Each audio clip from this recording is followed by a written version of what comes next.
Good to have you tonight here on the news feed late night. I am Thabo Mdluli. The University of Cape Town's Jagger Library has been gutted by the fires, with fears that priceless African collections may have been lost in the tragic fire. The collection of books and pamphlets and other material on African studies exceeds 85,000 items. Now, joining me to talk about the loss of importance, the loss and the importance of preserving African history is UCT Library's Executive Director, Ujala Satgoor, as well as the historian and political analyst, Dr. Somadoda Fikeni. To be a part of this conversation, you can tag us tonight at Newsroom 405, or you can send us your WhatsApp and your questions on 072 110 5584. All right, good evening to you both, and thank you very much for joining us tonight. Thank you for inviting us, and good evening. Good evening, Thabo. Good evening, Prof. And thank you for the invitation. Ujala, I'll begin with you. I mean, if we are talking libraries, especially academic libraries, we're talking here treasure troves, houses of knowledge. Well-stocked libraries, many say, are an asset to the school, the university, or even the environment where they are located. Just map for us the level of destruction. I know you're still working out the full extent, but in the interim, what are you seeing as a level of destruction, and what does this represent? Thabo, that's quite a loaded question, because as you rightfully said, that we're still in the process of assessing. And so there is a lot of conjecture at the moment in terms of full extent of destruction. But at immediate face value, we can definitely say that the Jagger Reading Room, which used to be the original library and subsequently became known as the African Studies Library and is now the reading room of the UCT libraries, that particular reading room is completely gutted. The materials that were in that particular room, unfortunately, has been destroyed by fire. The fact that the fire took very, very long to quell ended up with a lot of water being poured into that particular edifice. And so our very real concern at the moment is that whilst we may have lost that physicality of that entity, the threat to the 2 floors below in the basement are under threat at the moment because of water. And we will only be able to ascertain that once we gain access to the building and after it has been declared a stable and a safe space to enter. The loss to the academic project is enormous, because this particular library housed a massive African studies collection, an African film collection, one of its unique kind in the world. We had an amazing government publications collection, not only of South Africa, but various countries on the continent. And so the loss to academia, the academy, is huge, but also to visiting scholars, to researchers abroad. The loss is enormous. At this point in time, Thabo, we really are at a loss to determine the scale and the weight of this devastation. Yeah. It's only going to come to light as we unearth exactly what has been lost. Dr. Fikeni, a valuable collection, it seems, has been lost. We will ascertain exactly the full extent, of course, as that building becomes more secure and they can go in and actually have a sense of what's going on there. But if you look at the material that has been cited by Ujala so far, I mean, pause and think for me for a little bit about the significance and the importance of that collection and that information that has been lost, and its relevance, particularly in a well-read and educated society. Well, I can simply say that an African continent which has suffered several series of conquests has been struggling to reconstruct its own history, and particularly that which is documented. Therefore, any special collection which is frail, which is no longer available, which is not reprinted very often, tend to be priceless in terms of its heritage value, in terms of the knowledge project. So the loss of this particular collection is beyond any imagination, unlike many other continents which may have duplicated sources and so forth, and some of these documentation are in abundance. In this particular case, researchers come from all over the world, from all over the continent.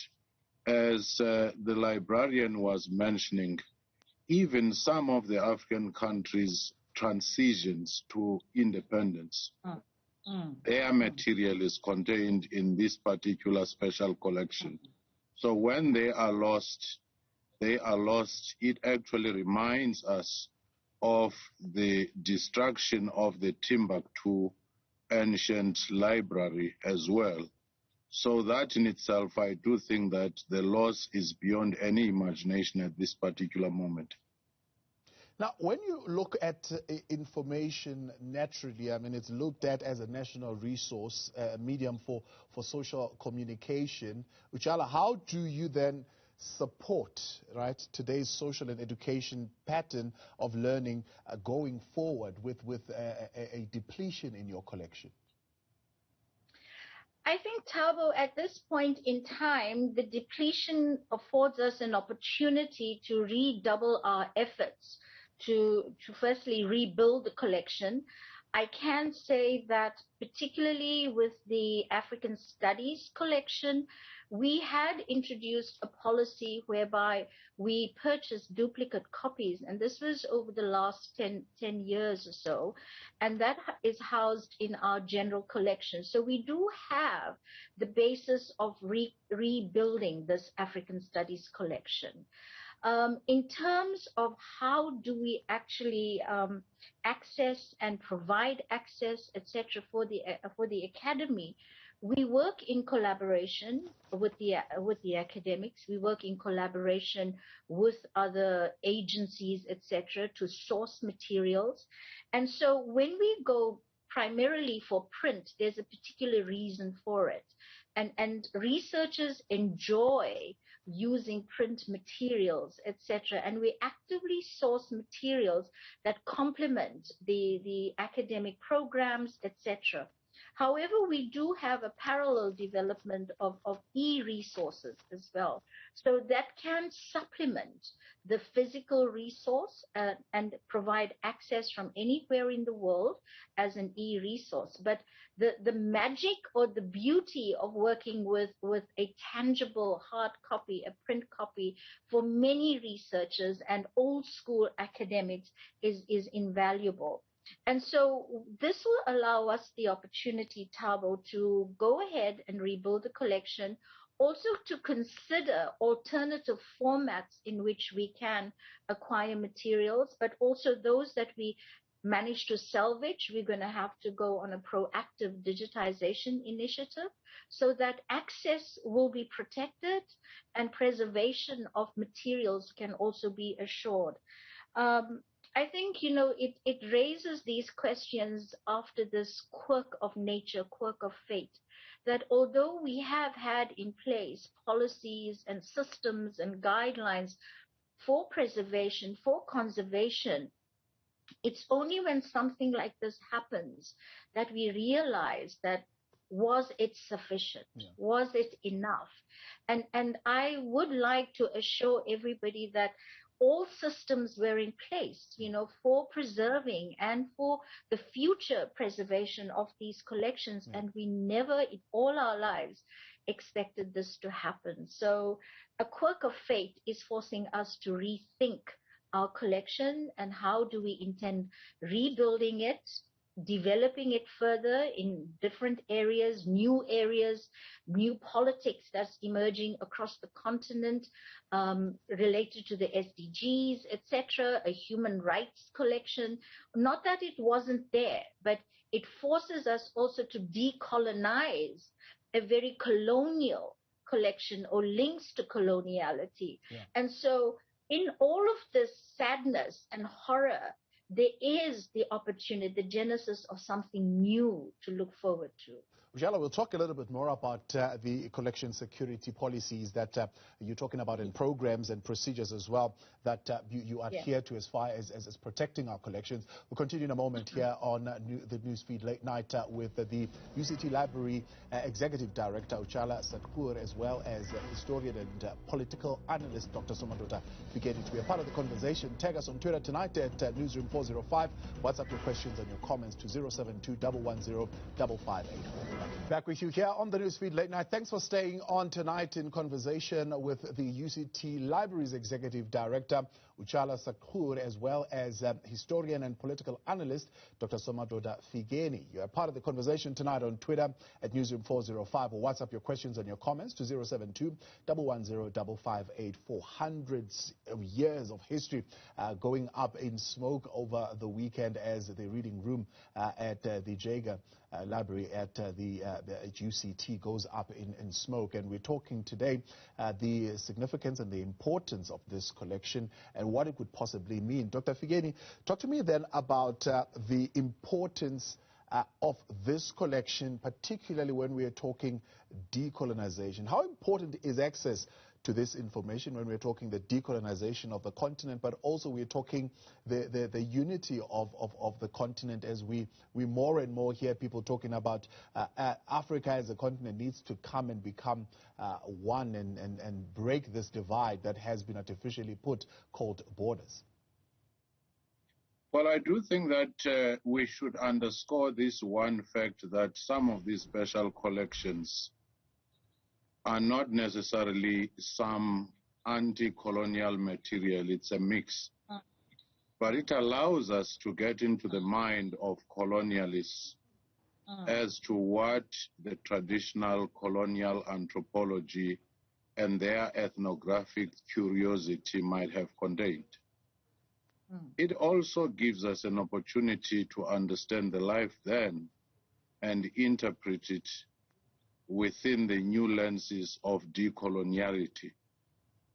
At the same time, these collections of material which captures the essence of transitions to independence in some of the African countries give us a context of deals, of arrangements made during that transitional period to cast the light on the present situations. So it's a mix. It doesn't mean that it is a material you would say it is wholly an anti-colonial project which was settling there. But our task then, as we try to rewrite African histories, as we try to give a narrative justice to the voice of Africans, is to understand that context and use it as a reference and put the correct perspectives in the new collections that the librarian was promising. But also important in this is a fundamental question about our romantic and sometimes ancient view about special collections and archives. Sometimes archives tend to hide information in basement levels rather than reproducing it the same manner that a Shakespeare is reproduced 500 years later, the same manner that most of the Western material from ancient Greeks and Romans are in the mainstream. So it gives us an opportunity to say, what is a special collection and how does it relate to the knowledge system? That's where now modernizing and digitizing so that it is widely available to somebody in a village with a smartphone, to somebody in Asia, somebody in the Americas, in the diaspora, to access this material, because for as long as this material tend to be jailed in some basement, with signs which say do not touch, then it means it is both vulnerable to water and fire as well as ignorance. Yeah. There are some, Prof, who have said, look, we find anyway this material to be offensive. Others are finding some discomfort in this material. Does that mean we must allow then that this particular material be destroyed in such a manner and really not care about it?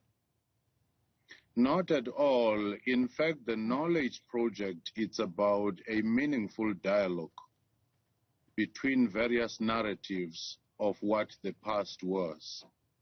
Because if you then say, let's destroy everything from the past, you may struggle to have a full replacement which will stay, because you create a culture to say even the truths that we may come with today, the next group which may be uncomfortable with it will destroy it. Yeah. Look at some of the civilizations which are solid and strong and developing. If you talk of the Judeo-Christian civilizations, they keep records for thousands of years. Chinese the same, Indians the same, and so forth.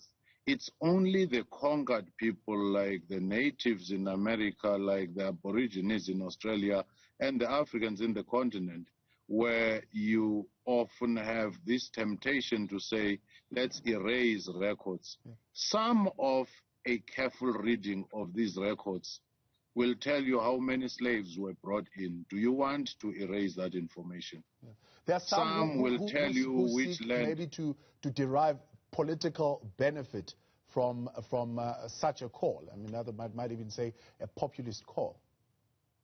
Well, in nowadays, populism has come to replace serious discourse about what ought to be there. Even when we talk of Africanization, we're simply saying do not necessarily destroy all other forms of civilizations and knowledges, but let's have an equal engagement with them, asserting the African narrative and the African experience. So the notion that for the African narrative to rise, you must erase all others, or even erase some of the bad things that happened, those bad things should always be there so that future generations can make their own interpretation. No one generation should have a decree on what future generations may want and want to examine and re-examine. Ujala, you seem to agree with what the doctor is raising there? Yes, I do, Thabo, because one cannot sanitize history. The reality is that a collection such as this allows us to peek into the past and see what prevailed at that time. It also opens our eyes to what is currently happening in terms of contemporary history, and also what is the potential for the future. And you can only do that if you have access to collections that have not been censored. Bias is not assigned to it, because our role is to be as objective as possible. And so if we want to have a true knowledge production and an academic project of high caliber, we have to ensure that our students and our academics, our researchers have access to collections, like I said earlier on, that's free of censorship and that's unbiased. And so we work concertedly at ensuring that our students, our lecturers, our academics have access to these collections. Yeah. And we had commenced the process of actually delving deep into the collections in terms of what Prof was saying, make them accessible, allow students to interact with them. And that was the beautiful part of the Jagger Reading Room. We were having students, groups of history students coming in and interacting with some of these old manuscripts, some of the rare materials, looking at contemporary histories, etc., and engaging with past knowledge and becoming creators of new knowledge and interpreting whatever it is for their assignments and future studies. Yeah. And I think that's very important in terms of the role of libraries, to be able to provide access to every citizen to unbiased, uncensored materials and knowledge resources. Is there growing concern, Ujala, around collection security in academic library and amongst librarians? And tell you, I read a little bit about it. For example, the challenge of librarians to preserve particularly those collections which are considered a vulnerable resource. Mm-hmm. I mean, would you say, for example, when you look at our libraries in the country right now, they are vulnerable? Are they well protected? I would say yes and no. It depends on the type of library you're referring to, Thabo. At academic libraries, we're very conscious in terms of security, safety, fire detection, and all of that. You know, we maintain it in terms of climate control, and we look at the physicality of our library settings, etc., so that you create conducive environments for future preservation as well as for the use of these collections by individuals. In terms of very rare materials, obviously we've got to limit access and use so that we don't have pilferage, we don't have materials going astray, etc. However, the real concern is that more and more we find that people, it's becoming good business. It's a new business model to start looking for rare books and rare materials, etc. And so theft is becoming a reality. The second is at times of protest, we see in civil society, public libraries are attacked because they guarantee attention in the media, they guarantee political attention, etc. And so we see libraries being targeted. The third is in terms of how do we actually recognize the importance of these community assets? And so who takes responsibility for ensuring the safety of the library? Should it only be those who work for it and those who fund it?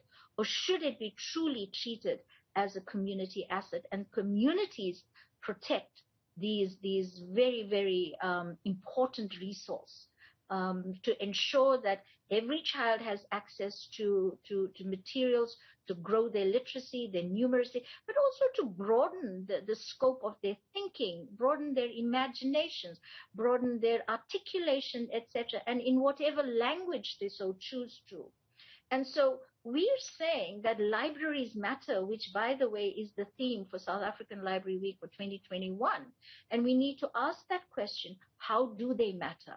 How do they matter to community development? How do they matter to academic research? How do they matter to teaching and learning, critical thinking, etc.? So Thabo, when you look at it, it's not just one perspective. There are various facets to it. And how do we integrate it? Access to academic libraries by members of the public, etc. Do we want to go that route or not? To protect our primary beneficiaries who are paying fees to attend the university, shouldn't they be primary beneficiaries? Or should we say that these are government-funded assets and that they should be available to any person in this country? And so I think as we evolve as a community, a knowledge-creating community, we need to start asking these questions. And it's critical for South Africa, particularly when we look at, I would say, information fluency. There's a huge deficit. Our children are challenged on a daily basis. How do we make these entities, these edifices, these community assets matter?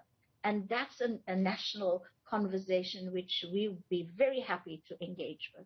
Ujala Satgoor, appreciate your time. And Dr. Somadoda Fikeni, thank you very much for joining us tonight. That is the UCT Library's Executive Director and Political Analyst, as well as historian, Dr. Somadoda Fikeni. And thank you tonight for joining us via Twitter as well as on WhatsApp. We continue next. We'll speak to the Minister of the Department of Home Affairs, Dr. Aaron Motsoaledi, on some of the measures they are putting in place to resolve the asylum seekers and refugees situation in Cape Town. Do stay with us.